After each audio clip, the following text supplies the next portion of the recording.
Hello, welcome back. A lot of globals were cast this turn. I'll look at those in a second. We just hit Conjuration 5. That does mean we can summon Kidnids now. But we're going to need to forge a water booster first. So there'll be a bit of a delay.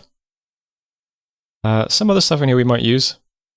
Reviving Banelord sounds cool, but we've already got a Bane. Ghost Grip is a cool spell as well. When we do boost our Jade Sorceress to 3, she can also do full-size water elementals as well, which is another thing that might be quite useful for taking that throne. Anyway, lots of cool stuff in there. We'll finish off Thaumaturgy now, get construction. The fact that so many globals just went up really makes me want to get Conjuration 8 next for Well of Misery, but we'll see what happens. We cast Dark Knowledge, didn't find anything. Voice of Apsu found a Lake of Living Water, one water gem. Probing found nothing, and Haruspex found nothing, unfortunately. And the globals that went up, Agartha put up 2, I think. And I don't remember who else put one up. Oh, you're right, it's another Cassian global, yeah. So 2 from Agartha and 1 from Cassia. I'll look at the list in a second, though. Next, there was a battle at one of Ind's fortresses. First up, Ind's god is outside. Ind is worshipping a Kamedinu. Astral 8, Nature 6. Has quite a lot of wounds. Her stats have probably been better. And there's a lot of Van stuff here.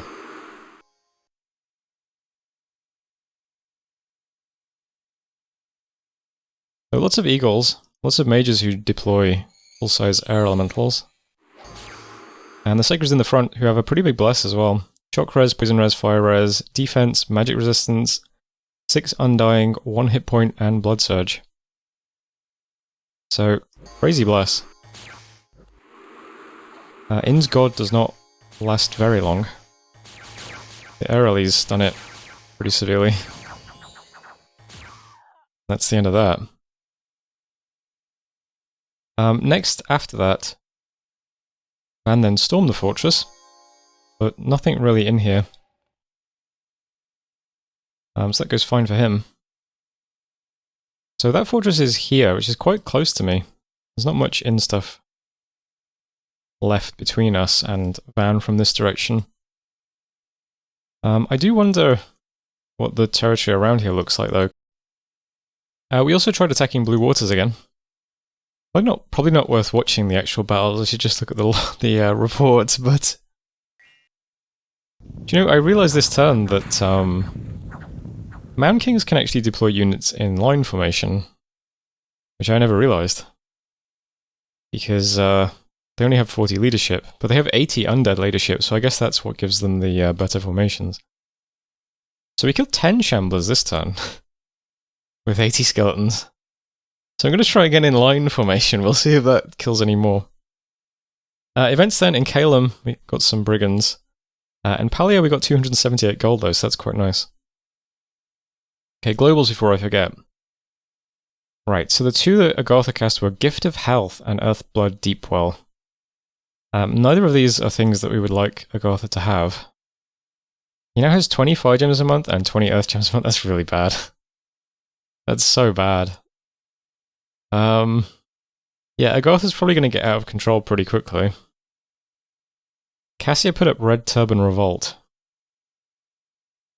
So this is like the inverse of the previous global. So the scales of all provinces within your dominion that don't have a fortress tend towards turmoil. And every month 2d3 Revolutionary Dreams, which are sacred but homesick bandits, spawn at temples in provinces that don't have fortresses. And then in land provinces you do not control in your dominion, with Turmoil 3, there is a 15% chance of a bee uprising. So there we go. So only 1 global slot left. Of course, if I had gone up enchantment, I could have easily put up Eyes of God at this point, but... well, I didn't, so here we are. With no globals. Anyway. So this turn, only 2 major things happening, which is I'm sending some line formation units into this throne again. We'll see if they fare any better. I'm sending 160 this time. I feel like we're just about grinding down the Shamblers. Our time might be soon. So we have a bunch of water-breathing rings in the treasury. We still have a ton of stuff in the garrison. There's 700 units here. So it's not a big deal to be wasting all these skeletons. I only ever send the basic skeletons as well. If I wanted to be really meticulous, I could send the ones who don't have any armor, which is the white ones. I think it's fine though. We'll see how they go. And yeah, maybe in a couple of turns we can take this throne. I am also now summoning... I'm doing Spirit Mastery because that gives you some ghosts who are also ethereal. And Shade Beasts as well. We're down to 12 Death Gems and we only have 13 per month, so... With all the stuff I'm doing with Death Gems, we're not going to sustain this, but yeah. We're also site searching and summoning a few more Mound Kings. Not over here though. I hope not over here. I shouldn't be summoning a Mound King over here. I am. Stop doing that. I don't need any more over here. Yeah, well that recovered some Death Gems at least. Down here, I've said to Shinu I'm going to take this province off him to go through it. So that's quite nice. And then I'm also sending some stuff at the Troglodytes. And I'm still just trying to get scouts around here. I mean, this fort looks pretty empty, and this fort looks pretty empty, and we'll have eyes on this fort next turn as well. See how that looks, but so far this doesn't look too bad. I mean, we can bring, like, quite a lot of stuff into this region of the map. So, a bunch of stuff is building up in Delca, mostly living stuff, but the whites are there as well. That's a pretty big army with quite a few mages. The wheel is going to get a bunch of skellies and stuff. Lots of people, we're now scripted to do a lot of nether darts. So we'll see how good this spell actually is as well. And the troglodytes here are getting the pincer formation. Same sort of thing though. Just got some big spear guys set to attack immediately, and everyone else is on hold and attack. These guys are on hold and fire since they've got javelins. And yeah, there's a bunch of mages here, they'll just spam nether darts. It should be enough to kill 20 troglodytes, but I mean, we'll see. They do trample.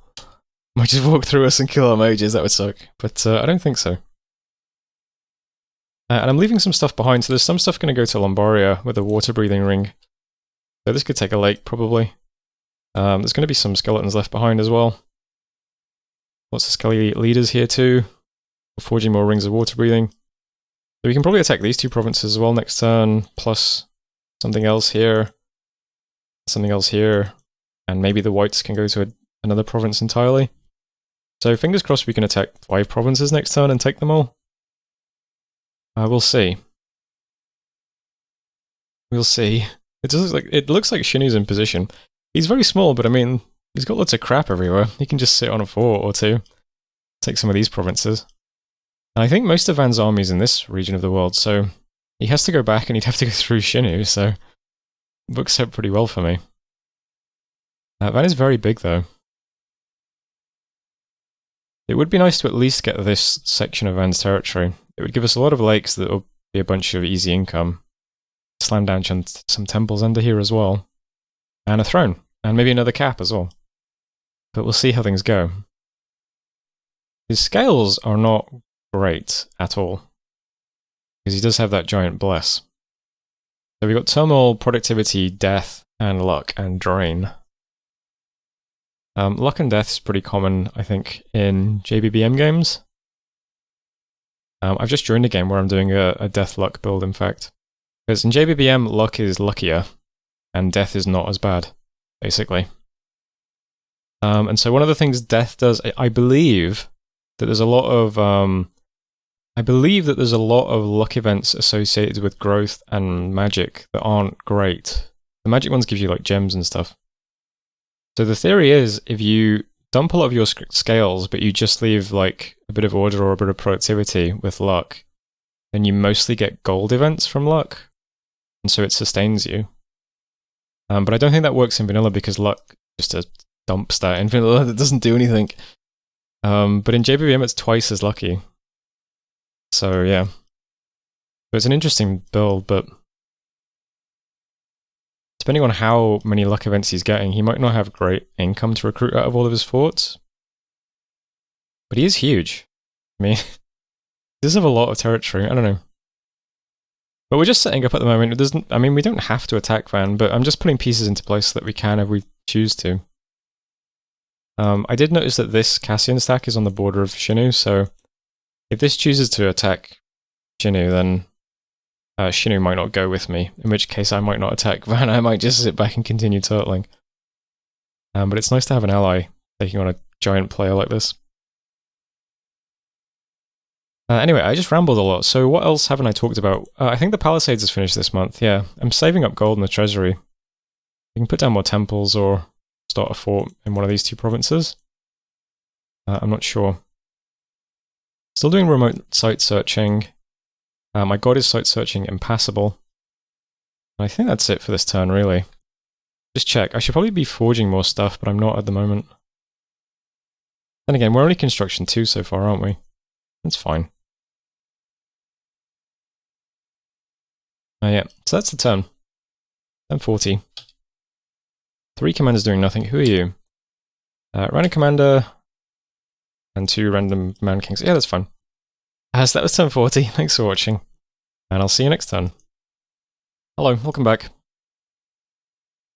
Got a little bit of thaumaturgy research done, so almost finished with those targets. Construction is next. That will give us soul slice, so we can start doing mind hunts. Van is a good candidate for getting mind hunted, I think. I don't think they have any astral mages naturally. We'll have to look around and see if they might have been recruiting some elsewhere, but yeah. Targets are unchanged besides that. Summon some shade beasts and some spirits.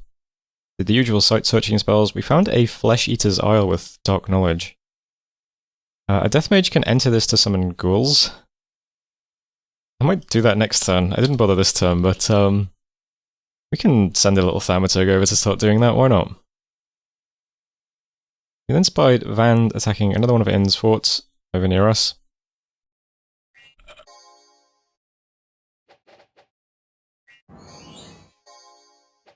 So that is here. So yeah, he took this one. Now has this one. It does look like this is all in stuff though. It's very odd that he's just here. I wonder how. Not sure what happened exactly. We saw Katiz try to take back a province from independence and losing, quite funnily. And then we attacked 2 provinces. First up we attacked the throne. So I'm on line formation this time. See if this is any better.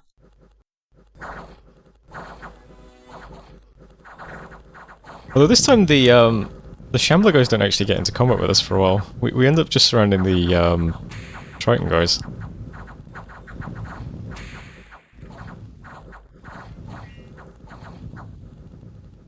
Ooh, some of them are routed too. We cleared out a lot of Tritons that time. Did lose 160 long dead, but it's okay, it's just the crap long dead. We killed 41 things, there's 209 things here, so almost a quarter of the throne.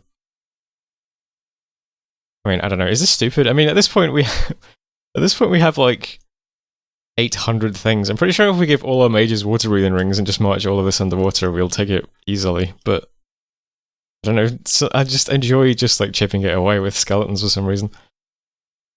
We'll try again soon. We then had 2 other battles. One was in Swamp of Forgetting. So here you just get to see some nether darts. So long since I saw this spell.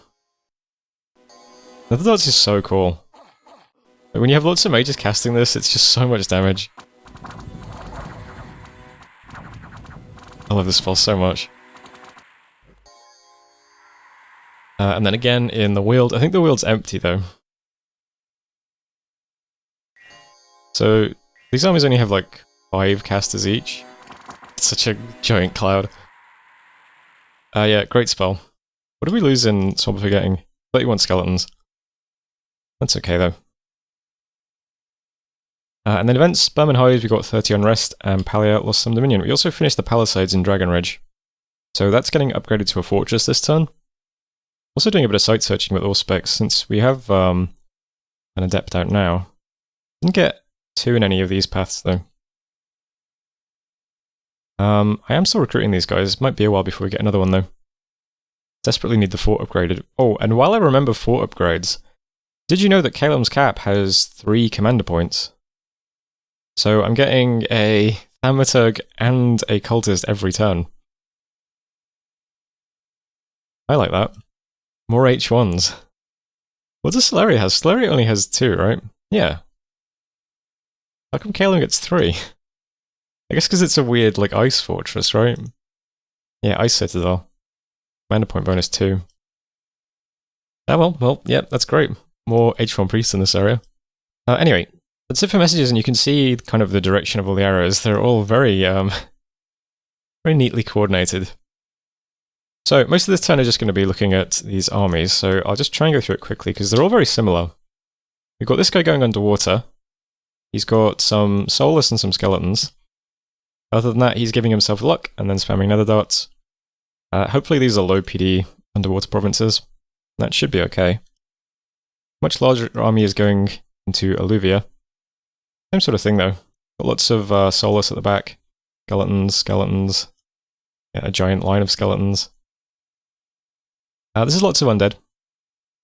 Backed up by quite a few mages too. Also bringing some gems with this army, some Aemon as well. So hopefully we take those 2 provinces, and then they're both adjacent to this fort. And it looks like Van's god is actually in this fort. Leto 2, the Svartalf Mastersmith. I need to go back and check the recordings from when I saw Van's Bless, because I can't remember what it is. But I'll check if his god has Astral or not, based on the Bless. I think he might have, I can't remember though. I'll check before next turn. Next up, Renthale. Same sort of thing again. This is the guys in the pincer formation who just took from the troglodytes. So this has some big mages, but they're still just spamming nether darts. I'm only expecting to hit PD at the moment, so not too concerned. Troll peaks, same thing again, big skeletons, nether darts. And then coming up behind them, we've got more stuff coming. We've got these guys moving to the fort, more skeletons, more skeletons. The Weald, more skeletons. So what we're forgetting is all of my living stuff and my whites. So there's an awful lot of stuff just building up here. And his god is here. So we might just take this section and then try and get some underwater stuff, and then just follow the road to the throne, and just try and get the throne. And just ignore this for now. Because I can see 3 forts, and they're all pretty empty. Who knows, though? Some devils in this province, which is a bit concerning. That's how things look over here. I will continue trying to take this throne though, because as soon as we take this, we can just move the 800 things out of this province, which is 800 more things we can send south. But for now though, I'm just forging more rings of water breathing, doing more reanimation, casting spirit mastery, and shadow beasts again. I would show you what shadow beasts look like, but I mean, is it this dark patch? Nope. I don't know, they're in here somewhere. Alright, let's try and find them. Let's see. Oh, there they are. Found them already. Okay. Jade beasts. They're pretty cool. Why is this still on the screen? Mindless. Jade beasts, yeah. So they're ethereal, they have a magic attack. They should be kind of better underwater because, yeah, might be difficult for those guys to hit them. Same for the ghosts. Only 1 hit point, but they are ethereal. So we'll have those guys in the front. And skeletons behind them. I'll send some mages in a turn or 2. I might send some skeletons again next turn, and then the turn after that we'll send a real army. That should be fine. Other than that, not much else to say. People are very concerned about Agartha. I mean, yeah, Agartha is obviously the biggest problem. Gift of Health and 2 gems is, yeah, I don't know. Probably need to do something about Agartha soon. I think there might be a coalition taking shape against them, but I mean, until that gets going, I'm not going to attack them on my own. I mean, I could probably take some of this stuff easily. There's not much defending here, but there's not much to gain by attacking this either. Thrones are here, and I don't know, is this one Agartha's? I think this is probably Inn's currently, or who has thrones? It's not Van's, I'm pretty sure. Maybe this is unclaimed currently. Because this must be Van's, right? It would suck if it turns out that this is like Cassia's or something. I probably should have scouted before I pushed into Van's territory. Oh well. Not much else happening. I would like to get some cap mages to Mighty Pillars. They're so slow though. If we take this, maybe there'll be a lab and we can move around the Boots of Long Strides. We just don't have much nature income. I really need more nature gems just to make shoes to get people around, but I guess we can also do winged shoes once we get a bit more construction research. That's on the cards as well. Other than that, now that we've got a temple in Black Alps, I can recruit priests here as well, help lead stuff around. Yeah, getting the fortress upgraded in Dragon's Ridge. And that's pretty much it for this turn. So that was turn 41, so thanks for watching, and I'll see you next time.